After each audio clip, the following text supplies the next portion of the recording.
Tuesday, November 19th, 2024. It's 7 p.m. and we're at Guyan Valley Middle School tonight for the meeting. This meeting will be video streamed live to the public, and a copy of it will be on the board's website within 5 working days. We have 4 sitting board members here, and Mr. Robert Mosteller is on the phone calling in tonight, so we have a full contingent of board members. Before we start the meeting, I want to thank Principal Porter for setting us up and having us here and the nice hospitality that we have. So thank you, Principal Porter. This time, I'd like to ask everyone to join us in saying the Pledge of Allegiance. We have the flag up front here. Yep.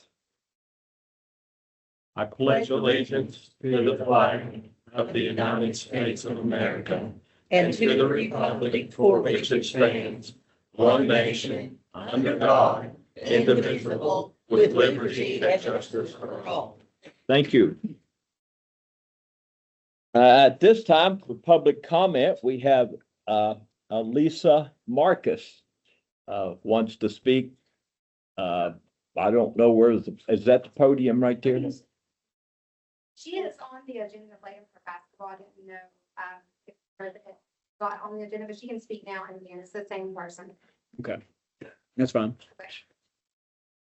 Yeah, I'm here on behalf of the Boys and Girls. Lisa, just for a second, under public comment, we'll listen to everything you say, but because you're not on the agenda, we can't comment to what you say. She's on the agenda. Okay, You want to so just wait then, because she's on the agenda, but Dr. Porter didn't know whether to let her talk now or is she on the agenda? she is, Item four. Yeah, Where item is 4. coaches GVMS Oh. basketball? Okay, let's postpone you for a moment if we may. I'll call you back. All right, this time we have student recognition. I'm going to turn the meeting over to Superintendent Frank Barnett. Well, we have a lot to be proud of our student athletes over here. So just like to take a few moments and recognize them. Please. Let's go ahead and start with football. So these are in no particular order, but the football team was Boone Lincoln Conference runner-up this year. Had a really good season, and just want to take a good minute and recognize these young men. First one is Triton Triplet.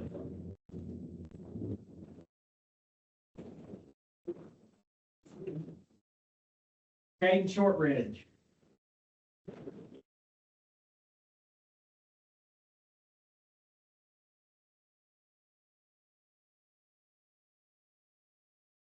Jasper McAllister.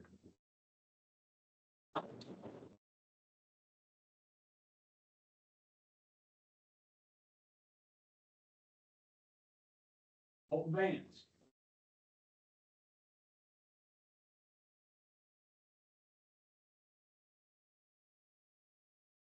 Jackson Shortridge.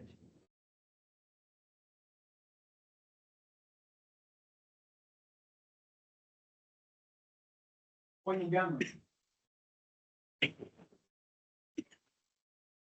Colin Gibson.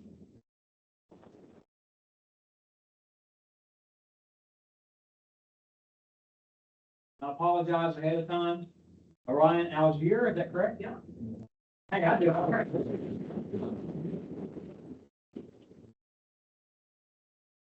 Braden Ritchie. Brody McAllister.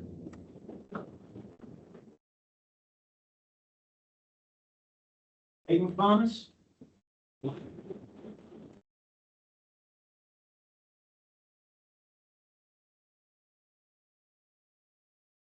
Matthew Wilson.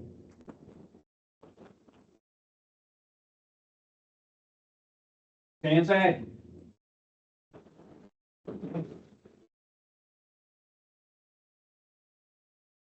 Zayden Smith.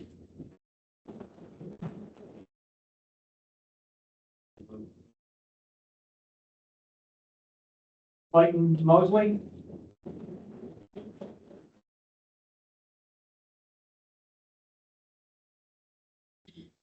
Hunter Watson.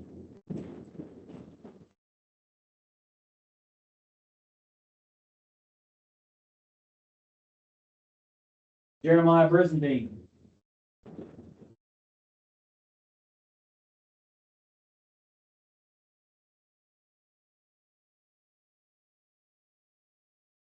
Landon Rakes.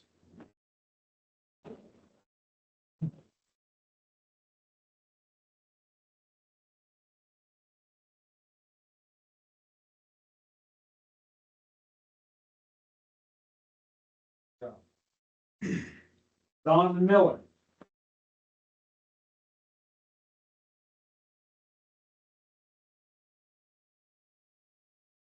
David Young.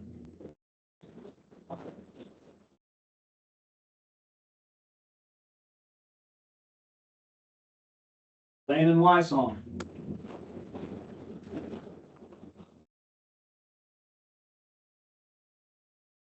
Brody Johnson. Gage Nathan.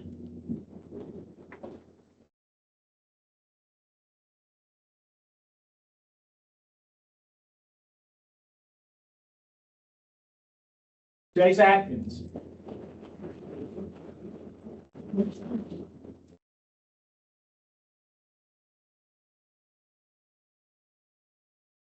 Braden Skillen.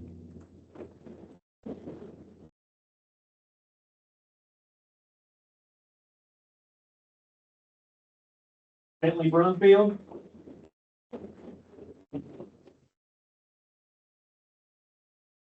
Grayson Cook.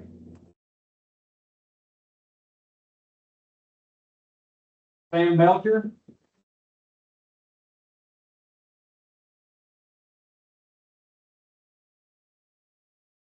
William Harris.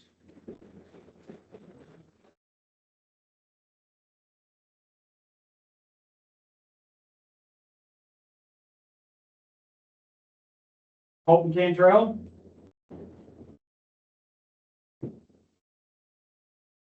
Hayden Foster. Tanner Bird.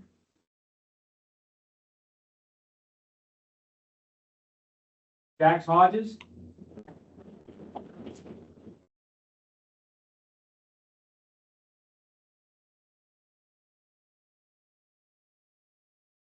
Damian Davis.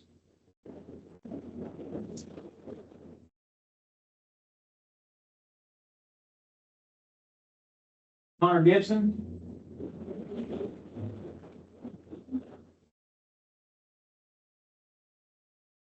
Can I have the Short Ridge brothers come up here, please?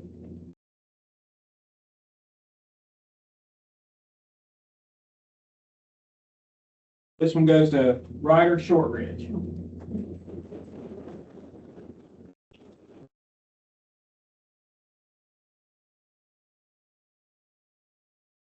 So, Corey Daughtery.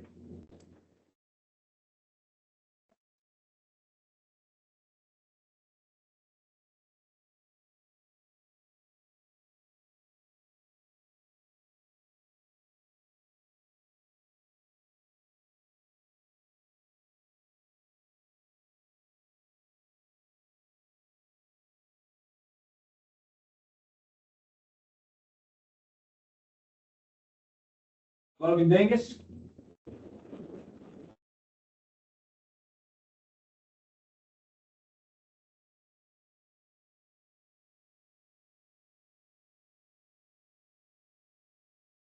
Greg Lambert.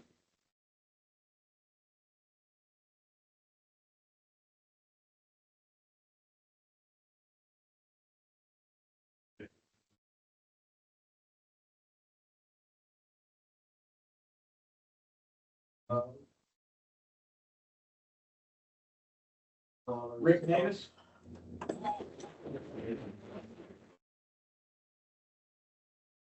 Milo Wetzel.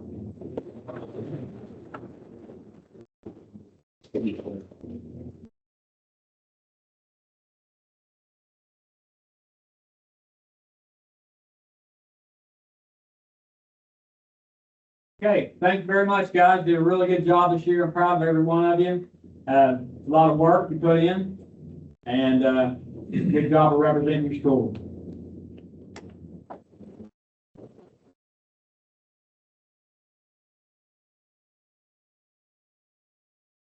Mr. Barnett, on behalf of the board here, I want to, and of course, the board can chime in as well.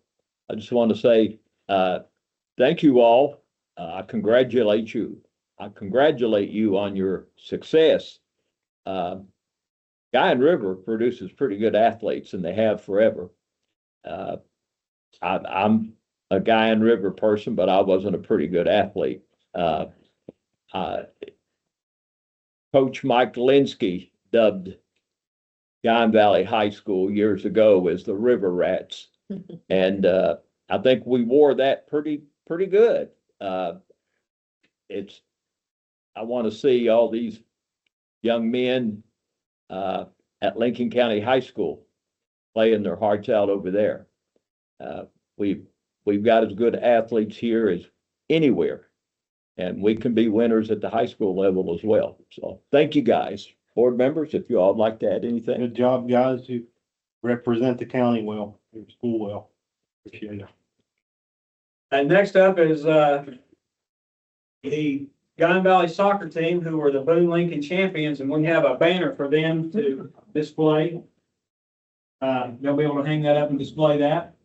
So this time we'll, Yeah, I'd like to see it. Oh, it's pretty. Yeah. Yeah, that's nice. we'll call these folks up here. You have to save any time. I think I only have one soccer player here. Okay. Good, because I can't pronounce that name anymore. So. All right. Well, the only soccer to represent, I think we have is Cam Porter. All right.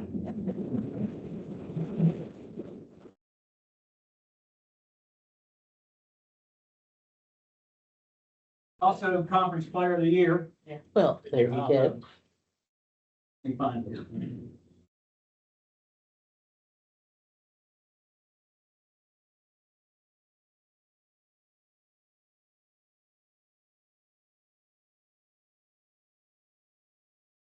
And you'll be last one. Our next class, I think you're the all first. Very simple. Thank you. Thank you.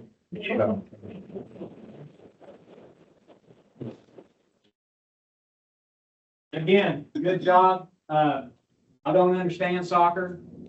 I guess the closest thing I know is foosball. But, I watch and I think those guys got to be pretty good athletes and stay in pretty good shape to be able to play that sport. I personally don't understand it, but, I've watched a few games and, I still don't understand it. So thank you. Good job, guys. Thank you.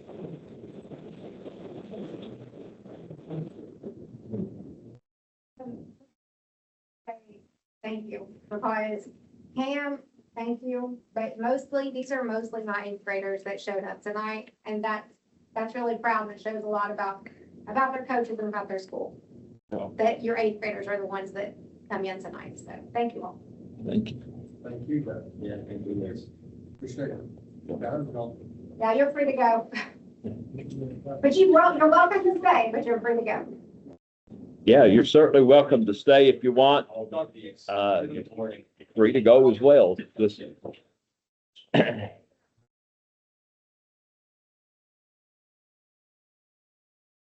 The game.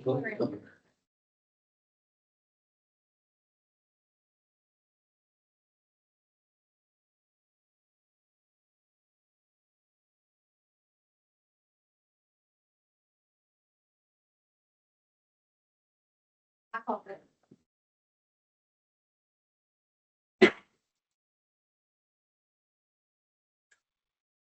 Principal Porter, can you recall right off the top of your head how many kids you got in the eighth grade?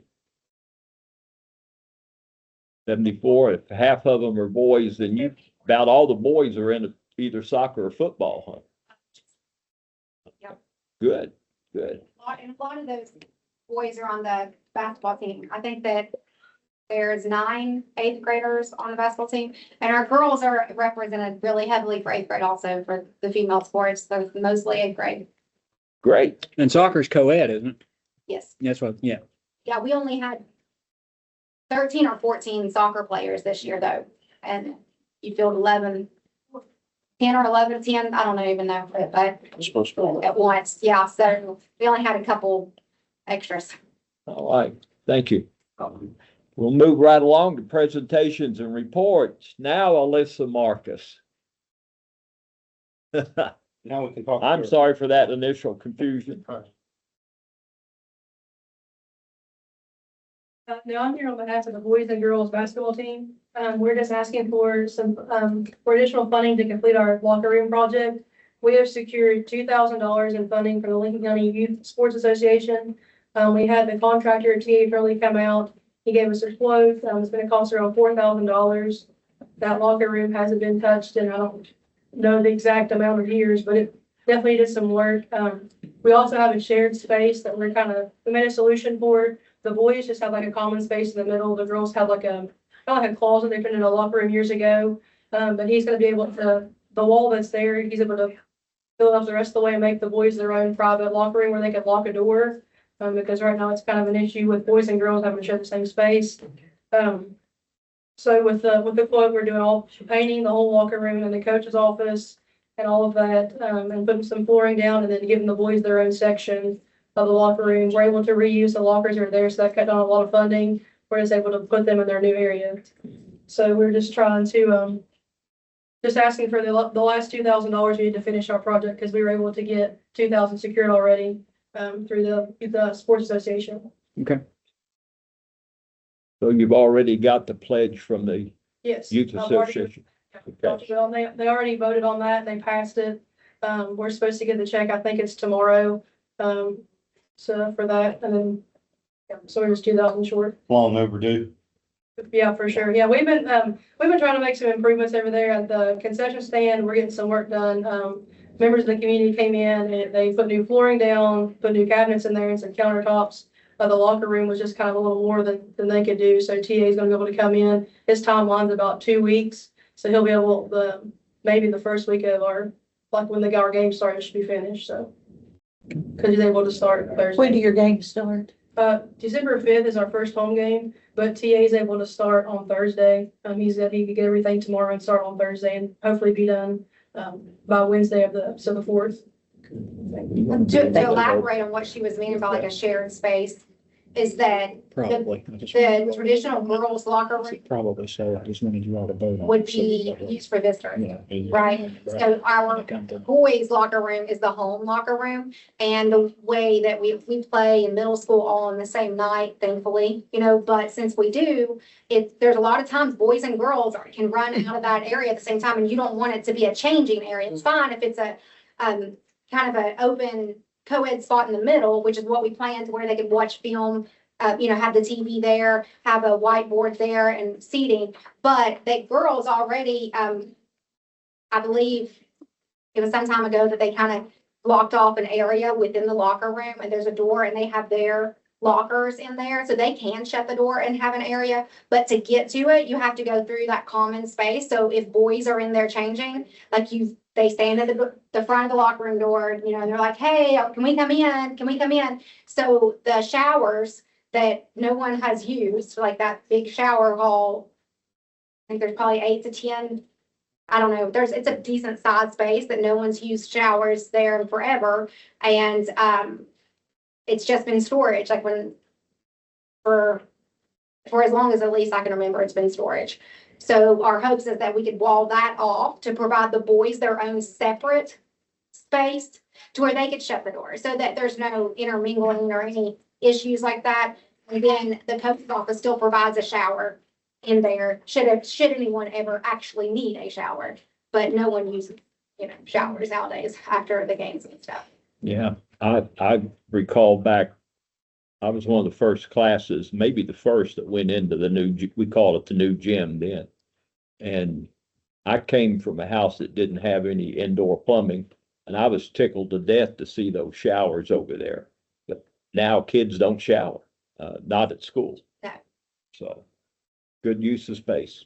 I actually got an update from Lonnie Wilson this evening with some photographs of what they've done over there with the cabinetry and the flooring and things of that nature, and it really looks good. They've done a nice job over there. It's not just thrown together. There's some thought went into it, and they did a nice job. That's for everybody. That's Yeah. every sport in Guyan Valley. Our youth buddy league, Lincoln County Buddy League uses it also. So that was not just for the basketball team, that was for all sports here, any home games.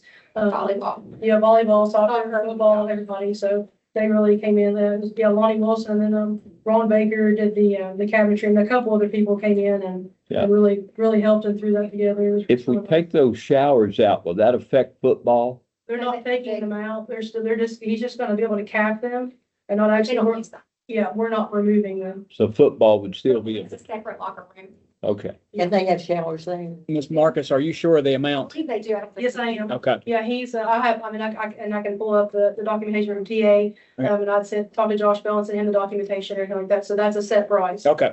Yeah, the way he talked, there was nothing else that would come up, he said that was in and out his labor, him and the guy that's working with him, he really gave the school a great deal, I think he was down to like Okay, way lower than what normal labor rate would be, so. Okay. all right. Thank you, Alyssa. When it's said and done, we need to have, All right, we have, David, we need to ask, he wanted to talk. What is it? sometime in the near future, the people who have volunteered, Lonnie Wilson and Ronnie Baker and everybody at a board meeting to recognize them. Mhm. Yeah, and TA, because like she's, And Yeah. Tia, I don't, Mr. Turley is, Melissa Turley, math teacher, is her husband. And he actually did some private work in my own home just recently. But I know that he is definitely low, a low budget there to try to help. Well, he's up done other work for Josh Bell and the Lincoln County Sports Association, that's why Josh will be in contact with him. Yeah. We were able to get that worked out, and he was able to come in and be super helpful and.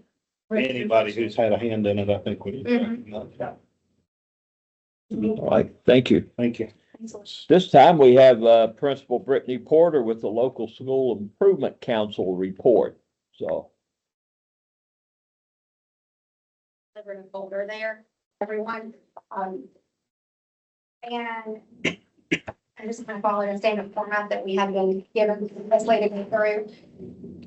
So, as you had asked about eighth grade, there's 74, but we do have 62 sixth, 59 seventh, 74 eighth, so that's a total of 195 currently. And as far as economically disadvantaged, we are at 76%. And that number comes straight from, like the DHHR office. We can't adjust that number of students that automatically tags them. And then special education, we are up to 28%. This was a lot lower last year, but we have had an influx of students that have transferred in. Most of the times when kids come into foster homes, they usually have like an IEP also. And then for homeless, it says 42%, but that is as defined as McKinney-Vento. So if you are doubled up, not living with your own parents in their own house, so if you're doubled up due to an economic disadvantage, then they consider that to be homeless as well. And then suspensions, we're currently at 56 and 221 discipline referrals, which is about, the discipline referrals is about 20% less usually at this time of the year. And our suspensions were about 22 or so less than this time last year. Yeah. And then expulsions, we've had 1 and we had 4 at this time last year. So, then for professional staff, we're at 19.5 and support staff would be 6. Every one of our full-time teachers are, Apple certified teachers. We went through that training this summer. The only couple that are not would be, we share an art teacher with Hearts, and she was hired after that. And then we have a long-term sub position that built after that. So then for strategies to improve test scores, so we're like everyone else, we are using iReady, but we're not just we don't just let the kids, follow their personalized instruction pathways. I purposely try to provide the time and the training to show teachers how to find that data and what's best to do with that data. So not just saying that overall your class might be 26% proficient on the last diagnostic in English.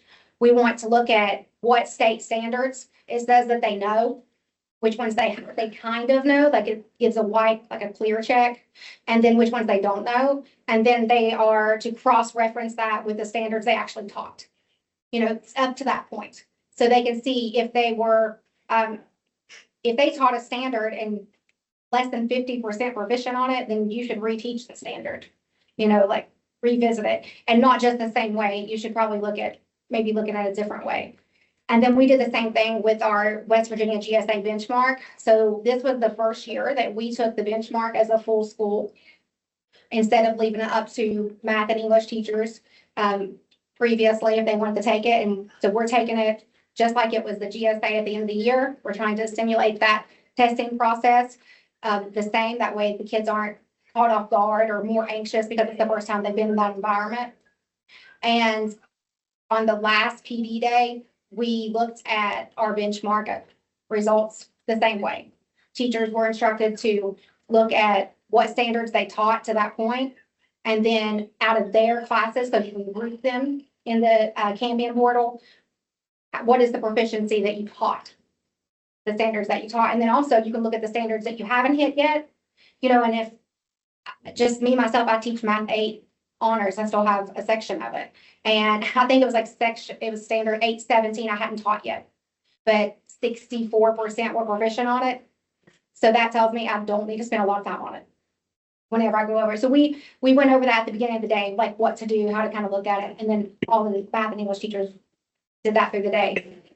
So we're trying to purposefully look at our data and then use it within the classrooms and also within intervention. So every kid in our building has WIN, which is what I need, intervention, first period of the day. Well, if they go to homeroom, check in, then they go to WIN. And I took the students and I took their test scores from the iReady diagnostic, the very first one at the beginning of the year. And I grouped kids by like abilities, 6th, 7th, and 8th. Right, so I mixed them all up because if you're at a 3rd grade level in math, that doesn't matter what grade you're actually in, right? Absolutely. So, because our teachers, they're being told in 7th grade math, you have to teach 7th grade math, right? And they do. But as a teacher, you're constantly saying how, especially math, because it builds. How do I teach them what they're missing? Like, because they get stuck, so then they kind of get in the rut. They fall behind on the pacing guide. And then by the time the test comes around, no wonder they didn't get to some of the standards. They were too busy reteaching stuff, right? So in intervention, that's when they're supposed to address what the kids don't know, right? So the standards that iReady and the GSA identified they didn't know. So I grouped them. So everybody that is at a 2nd grade math level, they're in the same intervention group. And then everybody's at a 3rd grade, same. 4th grade, same. So I did that for math and English, and we do a week A, a week B. So half the kids have reading this week, and then half the kids have math. So I'm anxious to see in January when we take the next iReady diagnostic to see the movement and progression. The other thing that we were working on is that Miss Joni Shortridge, she really suggested and really pushed and went out of her way and was very helpful in trying to get the corrective reading program at the middle school level, because we do have a lot of special ed students that can't read, especially at their grade level, right? So what I found just in this 4 years of middle school is that if they can't read when they get to middle school, no one's teaching them how to read, because honestly, middle school teachers didn't go to school to learn how to teach people how to read, So, and we have to teach special ed kids at grade level also, which is very difficult to teach a kid at grade level that can't read at 8th grade, right? So what it does is they do the corrective reading test. It finds out where they are by having them read, and it times them and counts their errors. And then they were placed into groups off of kindergarten level, A, B1, B2, C, and then they could read very efficiently. And I was even surprised when we started to retest these kids at the end of the first 9 weeks to see the progression. I was surprised at the level that they were expected to read in under 2 minutes to be considered proficient enough to be pushed out of direct special education English into general ed, co-teach. It is actually really difficult. I could see if you were just anxious, you would make several mistakes, So we tested 34, and at the beginning of the year, we had 34 that were in one of these levels. And at the last week or two of the 9 weeks, 17 moved up a reading level. And 3 moved completely out of the program and into co-teach. So that was really good. And I was It's very good. especially because those 3 were 8th grade, which is great because I would love to send them to the high school knowing that they have everything they need to be productive and successful. So that is a huge thing that I know that it was very difficult to get everybody on board, but I'm so glad that we did because we've seen a lot of growth in it. And then our CTE program really has helped a lot with attendance. So last year was my first year of that because I created the program and then we implemented it last year. And the first goal was that you can't teach kids that aren't here. You can't teach kids that don't care about school. And you can't teach kids that don't have any ownership or connection of why they need to learn what they're learning for later in life, right? So that was the whole purpose behind wanting to create the program. And we were like 89% attendance. I believe at the end of the year before, we were 91% at the end of last year. And when I utilize my managers, so every CTE has a manager that's a student manager. They apply for that position. It could be anybody from 6th grade, 7th grade, 8th grade. And they're also my student government. So they're my sounding board, just like you would have your leadership team and you would collaborate and get suggestions. I work with them. I meet with them once a week. And when I asked them, like at the end of the year, when we saw the attendance improvement, like, do you think that this helped, that the CTE program helped? Yes, because it was at the end of the day, but their biggest complaint was that it was at the end of the day. Because we go so late that if they have a doctor's appointment, if we get out at 3:20, the latest you can get a doctor's appointment is usually 3:30 or 4, that they would always have to miss their CTE and they didn't want to. And then the other complaint was it's not long enough because it was 30 minutes where every other class was 40. So I made those adjustments and I put it in the middle of the day, 40 minutes. And I've seen a huge improvement in behavior, attendance, ownership, just how much they even care about school in general and talk to each other. So all of those things is just to ultimately help our goals for math achievement, English achievement, and attendance. So we met our attendance goal. So now our next goal is 92% instead of 91%. And then we were steadily increasing in math proficiency. My first year, they were at 9 the year before. So then it was 10% in math. And then it was 14%. So in March, we were already had us projected to be at 17%. And then all of a sudden it was at 9%. I really tried to evaluate all summer, like what was the difference? How could not only had us, it had us at 14% in March, proficient, right? And then it projected us to be on the state assessment to be at 17. So what happened? And we've discussed this. I brought in Ms. Lynn Hurt to help with some training on the Cambium portal, because the biggest difference between iReady and the GSA are the complexity of the problems that students see. And it's not necessarily the problem itself, it's the test. So iReady may say, what's the answer, right? But the GSA test will say, select all that apply.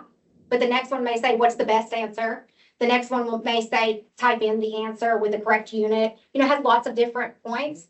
And the kids are not taught, or they haven't been taught as much as they should have been, all the pieces of the test. Like there's a dictionary that's always active on that test. And when I was going over this with my 8th grade math kids, a lot of them didn't know the dictionary was there. So if it said, what's the slope? And I don't remember, they could type in the word slope and it's not going to tell them the formula, but it's going to tell them the definition of it. But they didn't know that. So I really think that that's a big part of it, and that we've been trying to work on that in math classes. We did see a big growth in English. Last year, the year before, we were at 26, and last year we were at 20, we were at 23, and last year we went to 29, 6% growth. And that was with one teacher not being certified in English. I think that we'll continue to see the growth in that. We have good English teachers.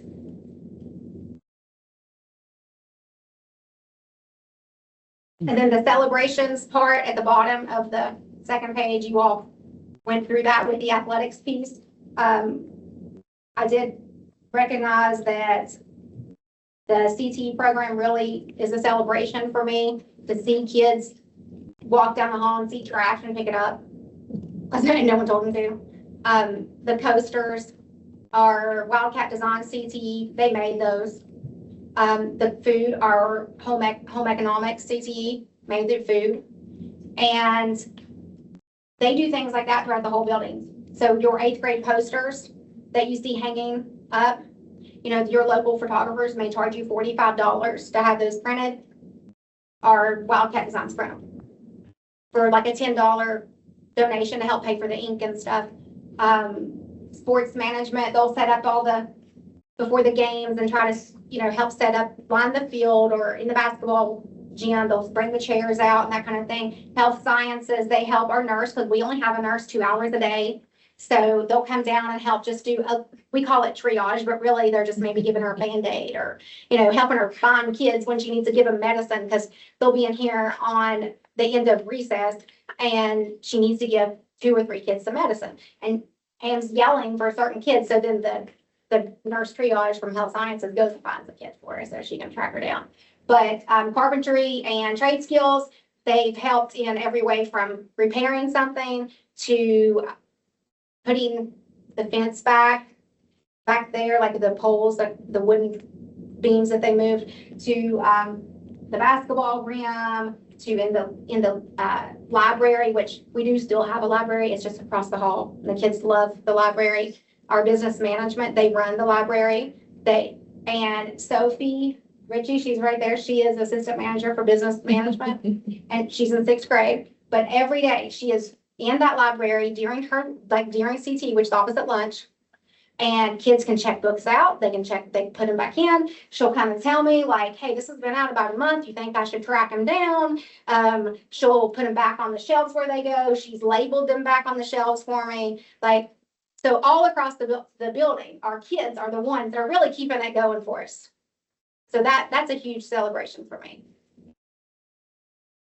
I can tell you that I've seen a big difference, a lot of growth here in the past year with just the culture of what goes on here in the building and the students and their ownership that they're taking, not just in the CTE, because, you know, I'm a CTE guy. So CTE rubs off on everything.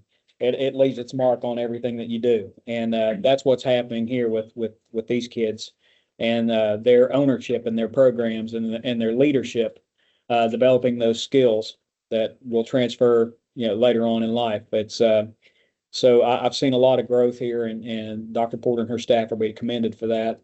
I've seen a lot of growth instructionally too when we visit classrooms to see folks on task, to see them students on task, to see them in the hall, not in the hallways, but in the classroom, focused on what's going on and how they have taken the deep dive into the data to see what happens next and where to go with it. It's not important. It's not as important just to be able to look at a screen or a pretty chart and see your data, but to take that deep dive into it and see where does that take me next. So what, if what, now what? So I think that's where they've really focused a lot this year, and I'm very pleased with the progress they've made at this point.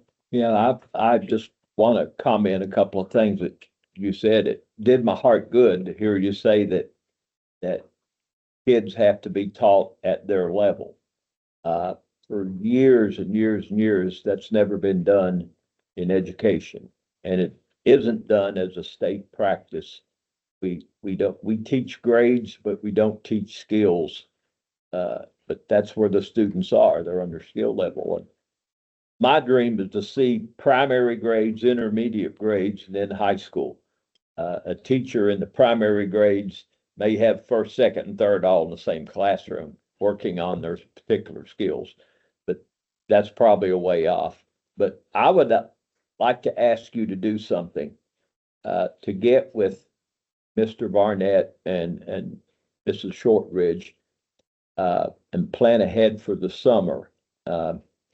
Last year, we had the goal of putting out iPads for kids to check them out and take them home and work on skills during the summer. That didn't go as well as I hoped. That there was a lot that had to be involved in that. Parents had to come and get them, the kids had to be dedicated to it. And the teachers had to have some kind of a learning schedule for kids to get based on their skills, where they should be going. I would like you to make that one of your projects for the summer months. And the reason behind that, I think, is kids regress so much in the summer where they're not doing anything. And it's, if you can keep them on task, and it only takes 15 to 30 minutes a day to keep those and to gain, not just keep, but to gain those skills. So I'd like to see you all do that. And I hear the eagerness of you wanting to have those kids excel, and I think you're a perfect candidate to make that work. Thank you. So I'm not going to ask you to go through everything else in this thing because it's here for us to read, and I promise you I will read it. But does any other board members have anything for Principal Porter? I just, the CTE stuff is great. I love seeing that growth. I'm a little biased, but, I'm proud of them. They're doing a great job. Yeah, I will clarify that it's not your typical idea of CTE. It is not, one of my issues with CTE originally was with my own children, because I had a child that was, very much college bound. He was taking AP English, but he was also in CTE double. He wanted to do graphic design and he wanted to do, networking. And there came a point where he was even told, you have to choose between AP English and Larry's networking class, and I was like, no, you don't like that. You can go to college and still have this skill, because our plan, speaking with my son, was that he would have a networking, more of a associate's degree that he could be working on while he was still finishing his bachelor's degree. That could be his backup, because what he wants to get a job in is an author. We all know that that could be a long time before he sees the fruits of that labor. So he needs to have something to back up that, right? So and also a lot of times it's pitted CTE versus academics. And that's not what it is, because every career field, it's not like it used to be. Every career field has some type of a job between where you could have a GED all the way to a doctoral degree. So like in education, you could have a GED and be a bus driver. You could have your high school diploma, you could have a 4-year degree, master's, or a doctoral degree all the way through. And if you love kids, there's a place for you, right? But that is like that in every field. So my thing is more about exploring the careers and what you think you like. And most of the time when we all mature, you're in a field and you go back for more education anyway. So if you could just keep them hooked to where they don't abandon education in 8th grade or in 9th grade before they can get into something that they like that was my hope, was just to open up the career field for them. And then when they're there, they can decide how far they want to, go up for further education afterwards. And I think that's a big piece that our kids miss. They only hear like your main career fields instead of all the little ones that are, they're more fun a lot, but they don't hear them. So. Thank you very much. I'd just like to echo, I appreciate the coaster first and foremost. The hospitality that we received when we came in, some of these students that are present, I'm sure are in the CTEs. So thank you all. I appreciate that. I like to see people in the audience at these LSIC meetings. Sometimes I know that board meetings in general are boring. But the LSIC, that's Local School Improvement Council. And the way that we get that done is community and us work together. So whenever we have these, dropping something or having to leave the room, that doesn't bother me. I appreciate the attendance and people being here and present. So thank you. I will say, she mentioned the concession. That was brought up at our LSIC meeting about needing work. And I think before they left that evening, they had a plan ready to go and was already communicating with Mr. Barnett, and he has worked with them. It was not just alone with our community members. He has worked with them, and they're almost finished with it. Yeah. But I mean, that was immediate. It wasn't, like, yes, it was a need, but from what I learned in that meeting was that I didn't express the need to the community enough. And when I did, they got it done. Would you mind introducing your LSIC members? Yeah. Have them stand up.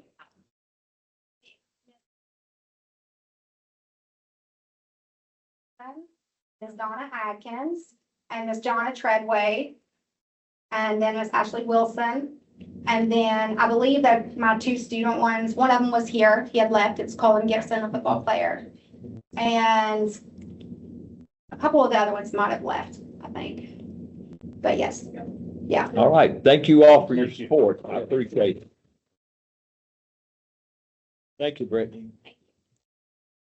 All right, we move on to approve the minutes of the October 29 meeting. Do I have a motion? So moved. Cartwright makes a motion. I'll second. Burns seconds. All in favor of approval, say aye. Aye. Any opposed? May brings us to the administrative section. Any discussion?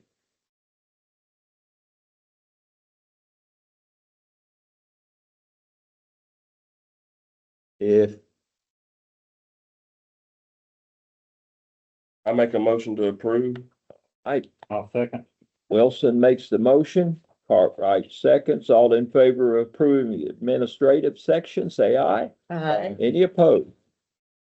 And brings us to the finance section. Monthly financial statement, Mr. Austin Lucas. I looked at that first page and I looked at August and I thought, hallelujah, that's wonderful. And then I looked at September and I had a heart attack. That's just normal. On the tax collection? Yes, Yeah, so. everybody paid in September to get the break. Yeah, Yeah, yeah, so okay. it fluctuates a little bit. I'll hit a few. Yeah, that's the highlights. biggest fluctuation all the way back to 21. And some of it's recordings, dates that they're sent, if they're late, send us a check. If we're, something happens and we don't get it recorded for a couple of days, say I'm out of town at a conference for 3 days and they send it late, it may get deposited in a different month than it normally would. But yeah, so this document right here, this tax collection document, I kind of keep it going for the whole year. So down there where it's got the first yellow, it's fiscal year variances. So you got a big negative 4.9 million out there to the right. That's a fiscal year 24 to 25, like running total. So we've collected Austin, it didn't show up in color, so just. Okay, you're black and white, sorry. Yeah, So, we're black and okay. white right here. Well, down there where it says fiscal year variances, Yeah. you'll see a number out to the right, negative 4.9. That's because it's comparing to date fiscal year numbers with total numbers from a prior fiscal year. That's a shortfall. No, it's not a shortfall. That's just comparing. We collected 6.9 million in 24. Uh-huh. We've only collected 2.02 so far. So it's a fiscal year variance is Yeah. what it is. So as the year goes on. Okay, I that got you. negative number will And go we- down. We know we had that hiccup with the assessor's office back in the spring. Can you determine anything by I think these it was- figures? It looks like we're collecting a little more revenue. Okay. And this is through September, October, November. As when you'll get those reports here, hopefully soon, you'll see a bigger jump in our tax collections. That may, be some of that money. It's just really hard to tell. Yeah, Um, I talked to the but I did see assessor. a spike. It's a spike in October, November. I talked to the assessor Monday, I think it was, and he was telling me, don't worry. And I said, I get paid to worry. Yeah, So yeah. here I am. Yeah, and then right below that is a monthly variance. So there's a positive 15,000. That's comparing last September or through last September compared through this September. So if you look at July, August, September last year, July, August, September this year, we've collected 15,000 more dollars. And that number will also match up with the next page, month-to-date collections. If you turn the page, so the difference in 24 and 25 is that $15,000 that you saw on the page before. So that's how you read those documents. Is there anything in this report that causes you any concern? No, sir. So you go, if you turn to the next page, everything's looking pretty consistent with past years. Okay, The next page is the cash balance report. And when you look out to the right of it, you'll see a column that says, current cash balance. So in Fund 51, you might look at that and you'll be like, so why is there a negative $1.7 million in our Fund 51 cash balance? That's because we're requesting that money from the SBA. So I might pay a $2 million invoice. There's several weeks of time when I request that to when we receive that money back. So those numbers always fluctuate to the positive and negative. Same thing with Fund 61, same thing with Fund 71. Okay. Good. Yeah. You anticipate about February or March to be able to feel really good about the numbers, about the revenue coming in that we thought we might have lost. Yeah, we're looking at tax revenue in March, end of March. We should have a really good basis if we're seeing kind of excess collections, more collections than we expected. Okay. Good. So Austin, what you're saying is you're gonna kind of monitor that all the way through March to see. Yeah, we always report the data monthly, but it's just hard to determine when people are They're paying gonna pay, taxes. yeah. So, we don't put a lot of emphasis on it. Do you get that fairly, quickly after the month passes? We get it about the same time each month. Only it's in the middle of the month. Okay, Just depend, it's pretty consistent. Okay. Sometimes you get it a little bit later. Anybody have any other questions for Mr. Lucas? Have anything else to tell us, Austin, about any of this? No, sir. Okay. No, I've got October's done, so I'll get, hopefully the last meeting of this month, we'll have October's on there as well. It'll be the same type of report. Okay. At any point, if you look in there and, you're looking at a line item and you say, well, what are we spending on legal advertising? It might say $1,800. Yeah. If you wanted to see something like that, all you gotta do is request it. You can get further detail on it. I would like to clarify one thing that I spoke to Mr. Wilson about. He was asking me about school safety and the budget, and things like that. We just typically have never budgeted a specific line item to school safety. For example, when we did the work on the man trap at West Hamlin, that technically could have easily have been a safety expense, but it was expensed and coded to general maintenance repairs. So, we could probably work that a little bit different and then maybe budget something to that, but all of our safety is pretty much included in general maintenance. Security cameras, the technology associated with that, any type of work we're doing that's safety related, it's kind of lumped into general maintenance by location. Okay. I made a pitch to the school building authority today for $1.8 million to help us fund a new chiller at Lincoln County High School and a man trap for Lincoln County High School. So we'll see how that goes. I was one of 50 who made a pitch today, so or over the past 2 days. So we'll see how that goes.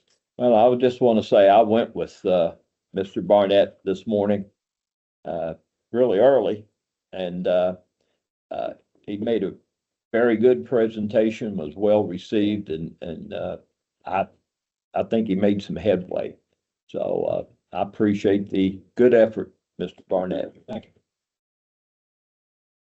Okay, entertain a motion, a second, to approve finance items. I'll make that motion. Burns makes a Second. motion. Second. Who seconded? Second. Wilson. Wilson seconded. All in favor, say aye. Aye. Any opposed? And we've got personnel, which is the blue sheet. If you have any discussion, I'll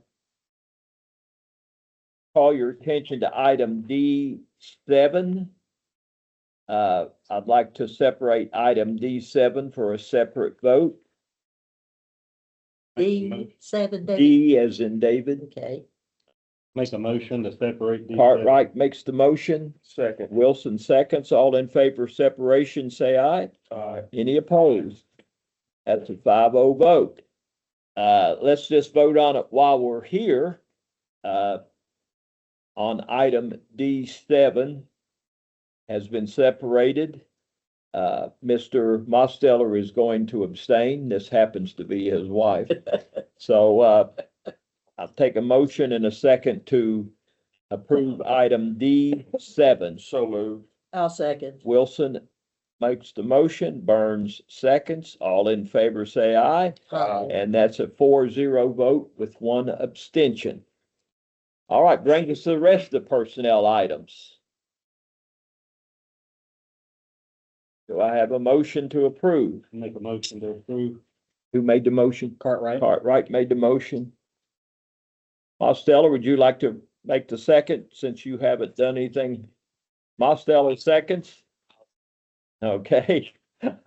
All in favor of approving personnel, say aye. Aye. Any opposed? And it's 5-0. Brings us to comments and concerns before we go into student discipline. Does the board have any, or Mr. Barnett have any comments or concerns? And we're just, still battling slippage at the, Duval site. You approved a change order on that tonight. Nothing's still coming out of our fund. It's all through the value engineering.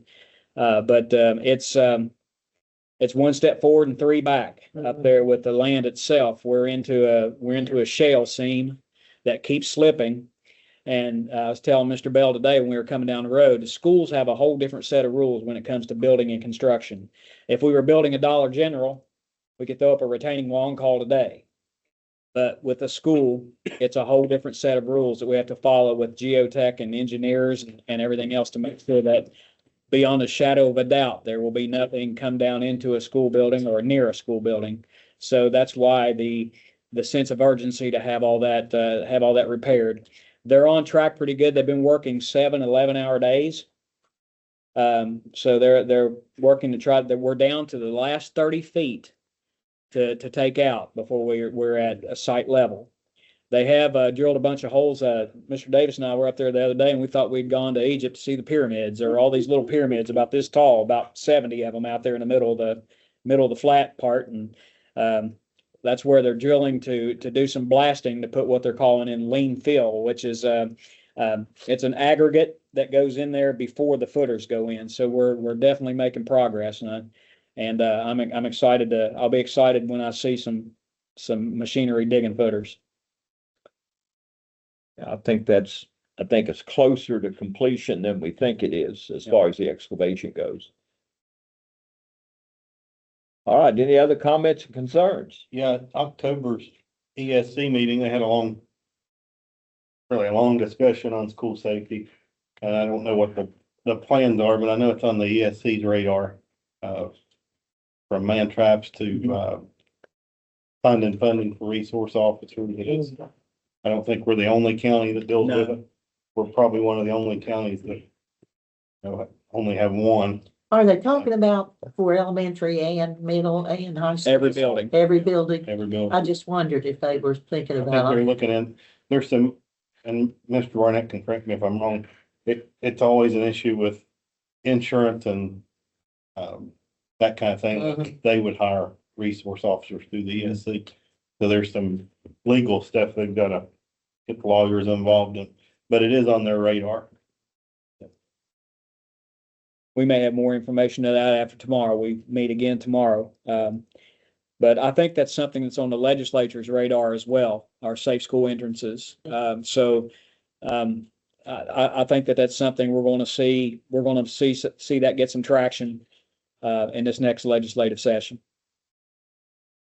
I think you're right, Frank, because things are not quite as quiet and safe as they used to be.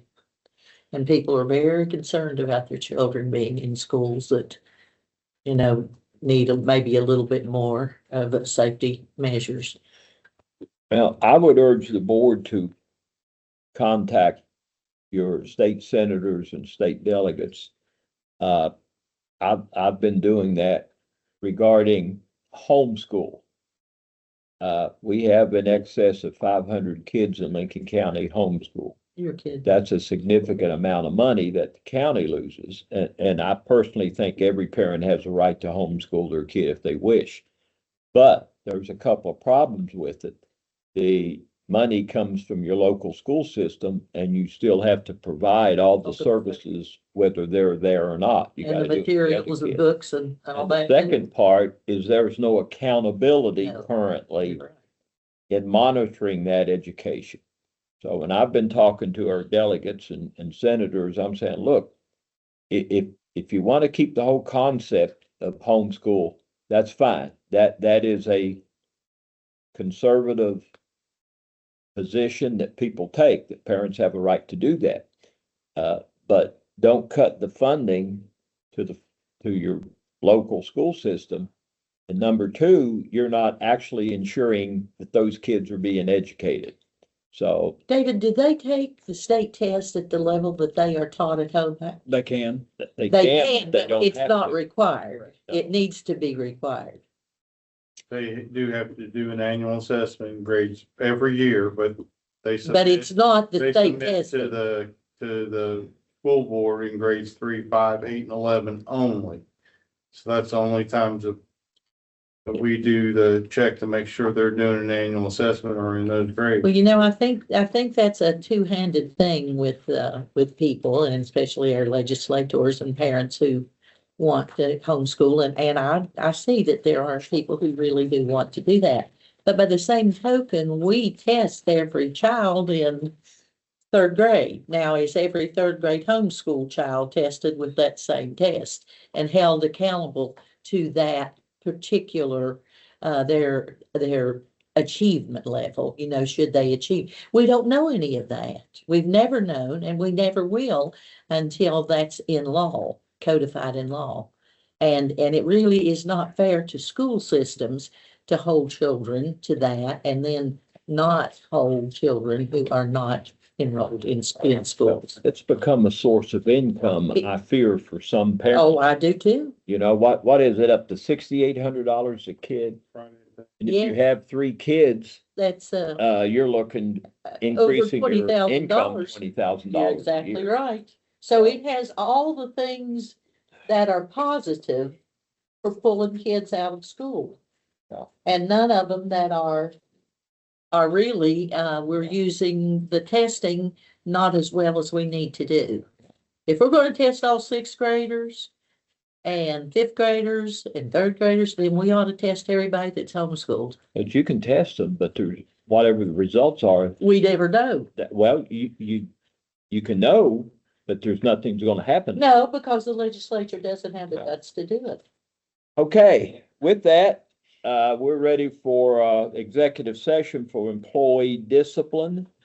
And, we got student discipline on here? No, yes, Yes, student we do. discipline and employee discipline.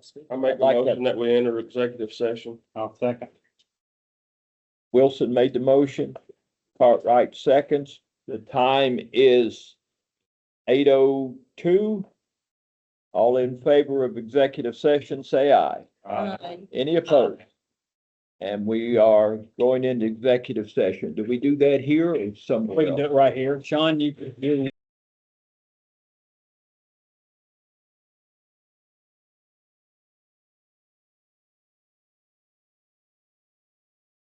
Time is 8:21. All in favor of returning to regular session, say aye. Aye. Any opposed? All right. Ratification of suspension of substitute professional employee.